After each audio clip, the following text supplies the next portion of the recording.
어서 오세요. 세상의 모든 지식을 유통기한 꽉 채워 신선하게 전해드리는 곳, 저희 지식 편의점에 오신 것을 환영합니다. 점장입니다.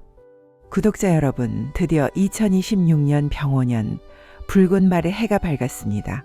모두 새해 복 많이 받으시길 바랍니다. 다들 떡국은 한 그릇씩 든든하게 드셨는지 모르겠습니다. 새해가 되면 우리는 습관처럼 달력을 바꿔답니다. 그런데 달력만 바뀌는 게 아니죠.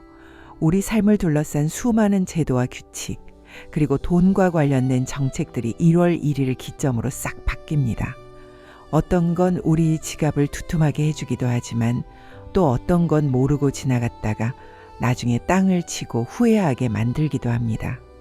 그래서 오늘 저희 지식편의점에서는 2026년 새해를 맞아 우리 구독자님들이 절대 놓치면 안 되는, 모르면 손해보는 2026년 달라지는 주요 정책과 정보 총정리 시간을 마련했습니다.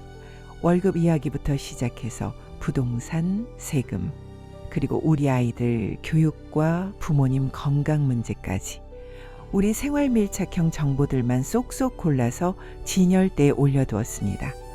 뉴스에서 어렵게 말하는 내용들 오늘 여기서 아주 쉽고 명쾌하게 정리해 드릴 테니까요.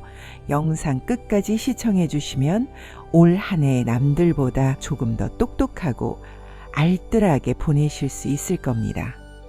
자, 그럼 2026년 신상정보 지금 바로 계산 시작해 볼까요? 본론 1. 최저임금과 급여. 가장 먼저 우리네 먹고 사는 문제, 바로 돈 이야기부터 시작해 보겠습니다. 아마 많은 분이 기다리셨을 소식이고 또 자영업 하시는 사장님들은 걱정부터 앞세우실 소식일 텐데요. 작년이었죠? 2025년에 최저임금이 1030원을 기록하면서 대한민국 역사상 처음으로 최저임금 1만원 시대가 열렸었는데요. 2026년 올해는 그 기조가 더욱 확실해졌습니다. 2026년 올해 적용되는 최저임금은 작년보다 더 오른 시간당 1320원입니다. 이제는 만원 단위를 넘어서 확실하게 자리를 잡는 모습입니다. 계산기를 한번 두드려 볼까요? 하루 8시간, 주 5일 근무를 기준으로 주유수당까지 포함해서 월급으로 환산하면 여러분이 받게 될 최저 월급은 약 215만 6,880원이 됩니다. 물론 여기서 4대 보험료나 세금을 떼고 나면 실수령액은 조금 줄어들겠지만 세전 기준으로 215만 원을 넘기게 된 겁니다. 아르바이트 하시는 분들, 그리고 사회초년생 여러분에게는 분명 반가운 소식입니다. 내 노동의 가치가 그만큼 인정받는다는 뜻이니까요. 하지만 우리 주변의 편의점, 식당, 카페를 운영하시는 소상공인 사장님들에게는 인건비 부담이 그만큼 커진다는 뜻이기도 합니다. 그래서 정부에서도 일자리 안정자금이나 두루누리 사회보험료 지원 같은 제도를 손보고 있으니까요. 사장님들은 이런 지원 정책들도 꼼꼼하게 챙기셔서 부담을 조금이라도 더시길 바랍니다. 어쨌든 2026년은 시급 10,000원이라는 상징적인 숫자가 우리 경제에 어떤 파장을 불러일으킬지 우리 모두가 주목해야 할 한 해가 될 것 같습니다. 본론 2. 가상자산 과세 유예. 두 번째 상품은 투자에 관심 있는 분들이라면 가장 궁금해하실 내용입니다. 바로 비트코인 같은 가상자산 세금 문제입니다. 결론부터 아주 깔끔하게 정리해 드리겠습니다. 2026년 올해 코인으로 돈을 버셔도 세금은 0원입니다.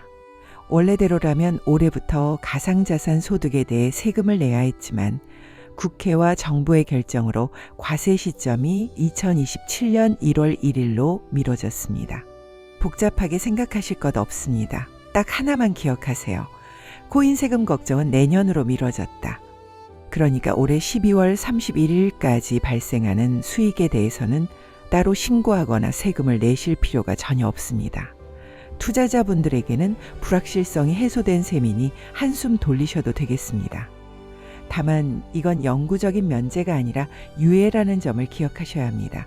2027년부터는 기본 공제금액 250만 원을 넘는 수익에 대해 22%의 세금이 부과될 예정입니다. 그러니 올해는 마음 편하게 투자하시되 올 연말쯤에는 내년부터 달라질 세금 환경에 대해 미리 대비책을 세우시는 게 좋겠습니다. 주식 투자와 관련된 금투세와는 별개의 내용이니 혼동 없으시길 바라며 세금은 안 내도 투자는 언제나 신중해야 한다는 점 잊지 마세요. 본론 3. 교육. 만사세 무상교육과 AI 교과서. 자, 이번에는 학부모님들을 위한 코너로 가보겠습니다. 아이 키우는 집에서 가장 큰 걱정, 바로 교육비 아니겠습니까? 2026년부터는 유아교육비 부담이 확 줄어듭니다. 그동안 만 5세 아이들에게만 적용되던 유치원 유아학비와 어린이집 보육료 지원 대상이 올해부터는 만 4세까지 전격 확대됩니다. 사실 아이들이 만 3세, 4세 이때가 가장 예쁘면서도 손이 많이 가고 돈도 많이 들어가는 시기거든요. 그런데 이제 만 4세까지 무상교육, 무상보육의 혜택을 받게 되니까 가계 경제에 꽤 큰 도움이 될 것으로 보입니다.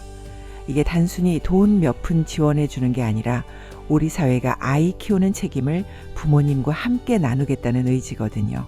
저출산 문제가 워낙 심각하다 보니 나오는 대책이기도 한데 해당 연령 자녀를 두신 우리 구독자님들은 유치원이나 어린이집에 문의하셔서 혜택 놓치지 말고 꼭 챙기시기 바랍니다.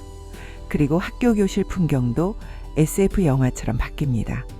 작년에 초등학교 일부 학년과 중1, 고1 학생들에게 영어, 수학, 정보 교과목에 AI 디지털 교과서가 도입됐었는데요.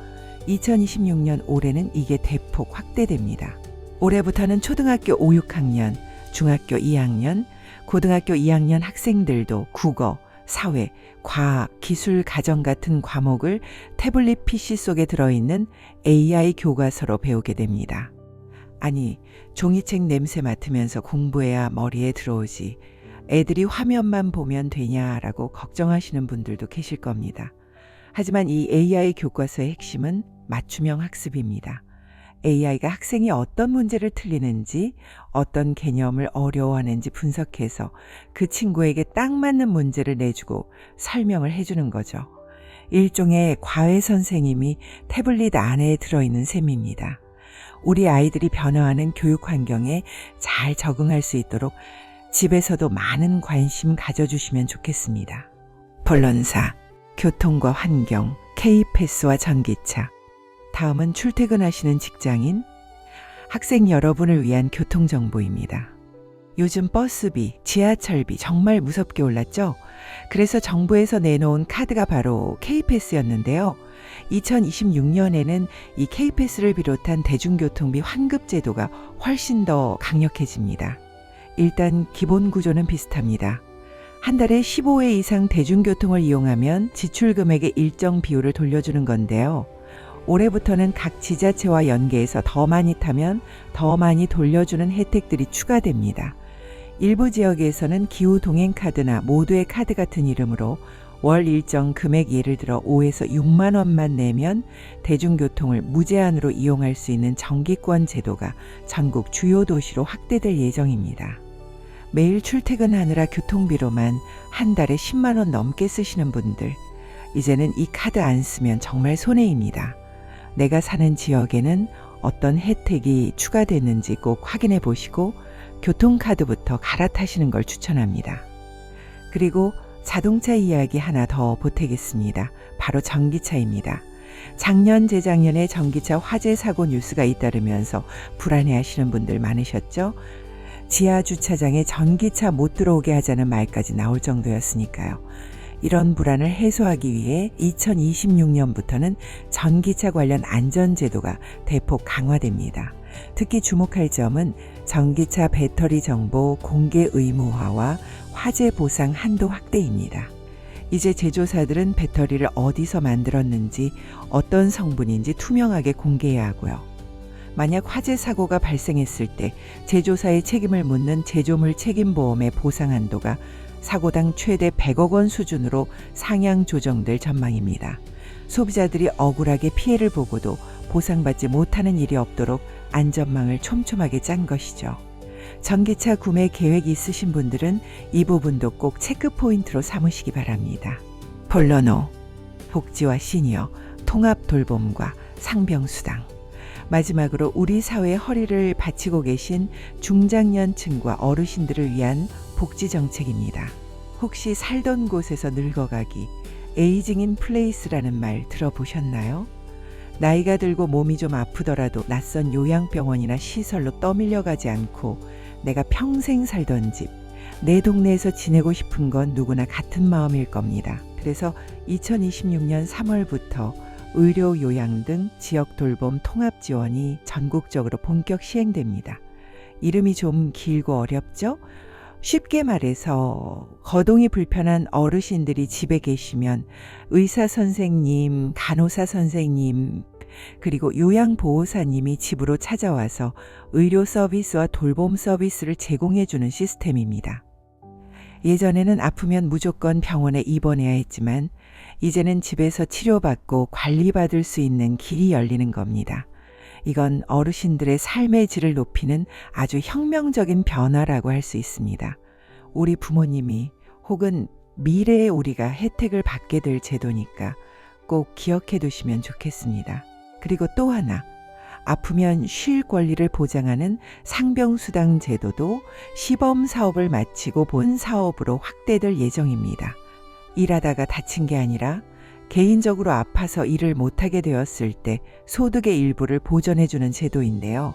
아픈 것도 서러운데 돈 걱정까지 해야 했던 직장인, 자영업자분들에게는 정말 든든한 버팀목이 될 것 같습니다.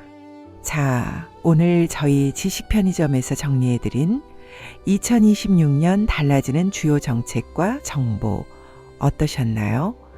월급은 오르고 세금 낼 시기는 미뤄지고 교육비 부담은 줄어들고 아프면 집에서 돌봄을 받을 수 있는 세상. 물론 모든 게 장밋빛일 수는 없겠지만 그래도 제도를 잘 들여다보면 우리 삶을 지탱해주는 든든한 구석들이 분명히 있습니다. 정책이라는 게 참 재밌습니다. 관심을 두지 않으면 그냥 흘러가는 뉴스 쪼가리에 불과하지만 내가 알고 활용하면 내 삶을 바꾸는 강력한 무기가 되거든요.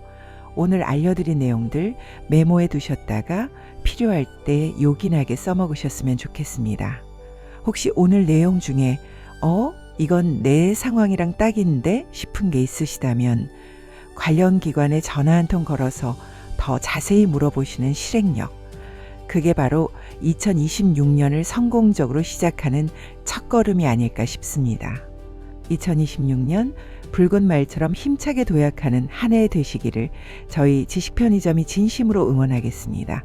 오늘 영상이 유익하셨다면 구독과 좋아요 그리고 알림 설정까지 꾹 눌러주세요. 여러분의 클릭 한 번이 저희에게는 정말 큰 힘이 됩니다. 저희는 다음에도 여러분의 삶에 피가 되고 살이 되는 더 맛있고 신선한 지식들을 가득 채워서 돌아오겠습니다. 지금까지 지식편의점이었습니다.